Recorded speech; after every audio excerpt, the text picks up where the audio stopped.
What is going on, guys? Today we are going to be reviewing this really rare 4-pack elite figures of the Hall of Fame WCW Nitro notables. If you guys watched my last video, we reviewed all the stuff at that I got at Frankensons, but I said in the last video that I think this video deserves a video of its own, and this is that video. So let's get into it.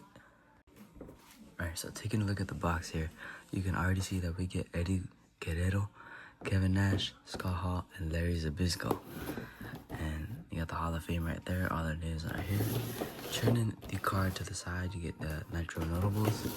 And then on the back, you get a big card picture of all of them. You got Eddie, Nash, Scott, and Larry. And then on the side is getting WCW Nitro notables. So let's get this thing cracked open. Also, the price that I got this for was $52. It says $65 right there, but there was a 20% everything, or 20% discount off everything at the booth that I got this. And I think it was $65 because there's a little bit of damaging to the package right here, but I don't care because I'm just gonna open it up anyways. So let's get to it. Alright guys, for the accessories, you barely get anything. Now, these are the older WWE Mattel figures. Before, you got interchangeable hands with the stuff. And before, they had cloth shirts. But we got 3 accessories here. So we got 2 pairs of sunglasses right here for Scott Hall and Kevin Nash. And then the last accessory is the LWO shirt for Eddie Guerrero. And this is probably like the best accessory considering what else we got. But yeah, I do not have an LWO shirt, and I'm very happy to have one in the collection now. And it is a very old one, but there is no damage to it as it was sealed. But let's get on to the figures. Alright, so now we have all the figures that are in the set lined up, starting all the way from the far left right here. We have the Eddie Guerrero. Now we're going to review this one first. Alright, so taking a look at the Eddie, we're going to look at his face scan real quick. And I do think that for the time of Mattel, hold on, let me focus my camera. For the time that Mattel was at this time, that this is a really good face scan for Eddie. I really do think that they captured his likeness. And then we got the signature mullet on the back. No, nothing on the torso, but then the special part are these blue jeans. Now, correct me if I'm wrong, but I don't think we've ever seen this type of jean mold on anybody else. Maybe we have. I'm pretty sure I'm just bugging. But yeah, we do have a jean Eddie Guerrero figure, and I believe this is the only time that they released an Eddie Guerrero with jeans. So it's pretty cool. I do already have this figure, but it is in storage. I got it off eBay for $12, but the torso was very loose, very loose, and the legs were really wobbly. So I was happy to also replace this one. Checking the articulation, the head movement is smooth right here. The ab crunch is smooth right there. The joints are stiffer on top of the arms, but I do believe that is just because nobody's posed this figure in a very long time. And then for the legs, or for the waist, it is not as slippery, but it is still a little loose. His legs can go all the way up, and you can do a shooting star press position. And then the knees are a little stiff, but you know, sometimes stiffer is better for the action figures. But let's get on to the next figure. Alright, our next figure that we are going to be reviewing in this set is the Kevin Nash. Now we take off his sunglasses to look at the head scan, and it is not the best one, but I can kind of see Kevin Nash. You know, you got the goatee, right, or the beard, and you know, his face is a little off-centered, but maybe that's just how they did it. In the back, you got his ponytail, and yeah, pretty much that's it for the head scan. Decent head scan for the time of technology that Mattel had. Taking a look at the shirt, it is a NWO Wolfpack shirt, so it is going to be the red version. It is painted on, but that's whatever. On the arms, you get these. Oh yeah, these are the older Mattel, so no interchangeable hands and no double jointed elbows. But and then on the other arm, we got his tattoos. Taking a look at the legs, we have the jean mold pin-in joints because, again, Mattel did not have pinless back then. Pin-in knees, but the articulation on these jeans are actually really good, and I do think they are special because they don't really make tall figures in like promo attire. So I do believe that these are like one of the only jean molds for like bigger guys. And he also got his belt buckle right there. But yeah, articulation wise, torso crunch is chilling. The butterfly joints, the right one, I feel like I'm gonna snap it if I go too hard, so I do not want to mess with that one. And then, but the left one is a little stiff, but it's doable. The elbow is fine, and then the knees are really smooth on this one. Like you can move it real quick back and forth, and so is the height right here. Like you can have hitting a big boot, boom. But yeah, let's get on to the next figure. All right, the next figure that came in the set is the NWO Scott Hall.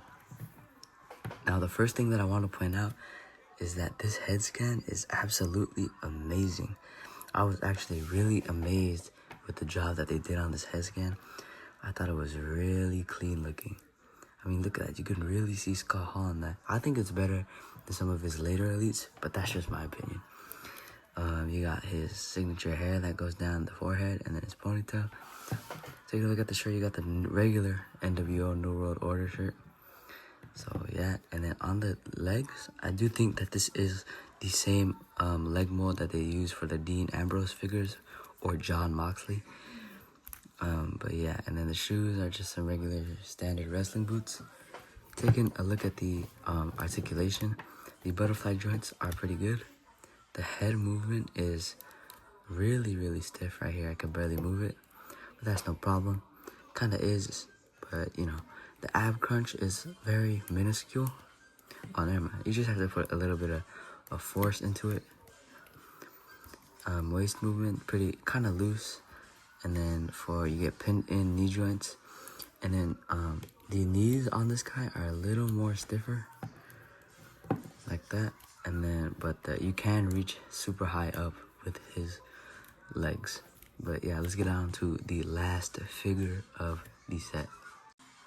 Alright, so the next figure in the set, and the last figure was in the set, was Larry Zbyszko. Now, I am not familiar with this one, with Larry Zbyszko, as I am familiar with the first three guys that I got. So I have never watched the Larry Zbyszko match, but I have heard of his name before when I in YouTube videos or in, just talking to homies. But taking a look at the head sculpt, judging on what the back of the box is, I think they did pretty good. But it does remind me of the younger or the earlier year Mattel where they didn't have true effects. His attire reminds me of a Ric Flair. Very basic, very standard, nothing too flashy. You get knee pads. I think on the wrestling boots that they are Z's, and then on the back of the trunk you get a Z. Taking a look at articulation, the head is barely movable unless you put lots of force into it, and then it'll get a little loose. Taking a look at the butterfly joints right here, the shoulder joints, stiffer, and then as well as the elbow joints. But taking a look at the ab crunch, oh my god, that is all the ab crunch will get. Oh my god, wow, I did not like the feeling of doing this ab crunch. It feels really stiff and like it's about to break. Maybe we just have to break it in like this. Alright, now we go. Now it is a little better. And then you do get ball joints, so you can go all the way up like this. And then the knees smooth, like real crisp like this. Boom, you can do that. So yeah, I have not watched a Larry Zbyszko match. Maybe I'm missing out. I'm about to go watch one after this just to see what I was missing out on. But yeah, let's hit some poses with these. Alright, so I usually do 3 poses for a single figure review or 2 poses for a 2-figure review. But today I'm going to be doing a pose for each one of these figures. For Scott Hall, I'm going to be doing a choke slam. For Larry Zbyszko, I'm about to find out what his signature move was just so I can recreate it. Sorry, but I haven't watched the Larry Zbyszko match. For Eddie, I think I'm going to do a 3 amigos for his move. And then for Kevin Nash, obviously got to do the jackknife powerbomb. So let's get to it.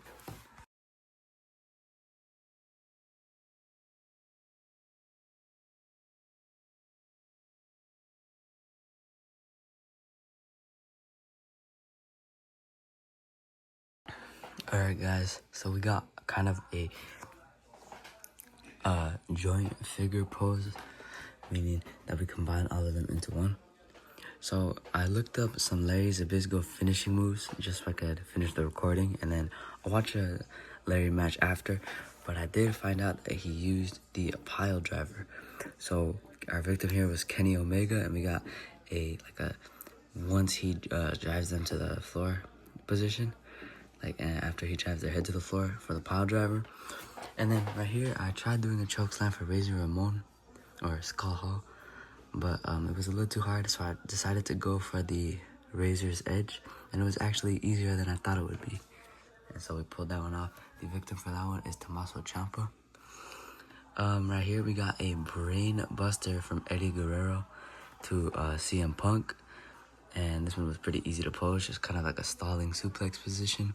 But then in the back over here, we have a jackknife powerbomb being executed by Kevin Nash to Undertaker. And this one was actually really fun to pose around. I like posing the Kevin Nash around, but yeah. Alright, now let's play them through. Oh my god, Eddie Guerrero hoisting up Punk. He's keeping them for a while. Boom! Brain buster to Punk. Eddie going for the cover. Oh, Kevin Nash. Boom! Jackknife powerbomb. Taking him to the side. Larry Zbyszko. Oh my god, no way. This could break Kenny's neck. Hits him with a pile driver. Oh my god, Kenny Omega collapses. Skull Hall has Ciampa up. Razor's Edge. What a move. Alright guys, so they were all pretty fun to pose around, but right here I have them ranked from hardest to pose around with, like the stiffest and not fun to pose around with, or at least fun to pose around with, to funnest to pose around with. From left to right, this is not so good, this is really good.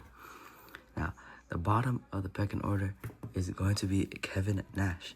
Now, I just think Kevin Nash's arm prevents a lot of immobility for him to perform his signature moves, like the jackknife powerbomb. It was a little hard to get off because Kevin can't move his arms like that no more.